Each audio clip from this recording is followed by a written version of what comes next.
जब डॉन की आत्मा डरपोक इंस्पेक्टर के शरीर में समा गई, तब से हालात पूरी तरह बदल गए।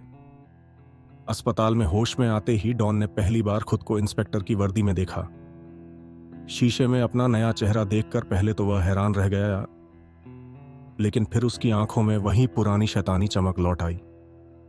अब मैं इंस्पेक्टर हूं। वाह, किस्मत ने क्या चाल खेली, उसने मुस्कुराते हुए कहा। थाने में इंस्पेक्टर की वापसी की खबर तेजी से फैल गई।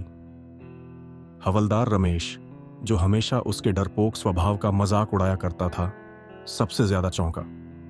जैसे ही इंस्पेक्टर साहब थाने पहुंचे, रमेश ने अपनी आदत से मजबूर होकर कहा, अरे साहब, आज भी कांपते हुए आए हैं क्या?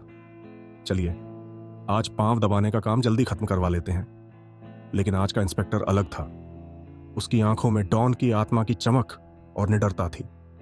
उसने हवलदार रमेश को गुस्से से देखा और एक आवाज में गरजते हुए बोला, तू मुझे हाथ लगाएगा? पांव दबाने को कहता है? अपनी औकात में रहो, वरना मैं तुम्हारे ही हाथों से अपनी वर्दी साफ करवाऊंगा। हवलदार रमेश का चेहरा सफेद पड़ गया। वह कांपते हुए पीछे हट गया और बोला, साहब, माफ कर दीजिए। यह क्या हो गया आपको? डॉन की आत्मा ने इंस्पेक्टर की जिंदगी में प्रवेश करके पूरे सिस्टम में हंगामा मचा दिया। उसने थाने के सारे काम अपने अंदाज में करने शुरू कर दिए। वह अब डरपोक नहीं रहा। उसने इलाके के सारे छोटे बड़े गुंडों को अपने दांव पेंच से काबू में करना शुरू किया।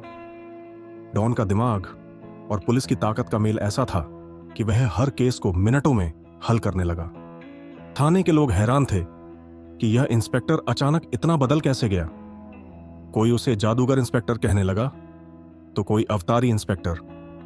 लेकिन उसकी नई पहचान ने उसे और भी बड़ी मुश्किल में डाल दिया। असली डॉन के साथी उसे पहचान गए और उन्होंने प्लान बनाया कि किसी भी तरह उसे खत्म किया जाए। अब आगे की कहानी। असली डॉन के साथियों से कैसे निपटेगा यह डॉन इंस्पेक्टर?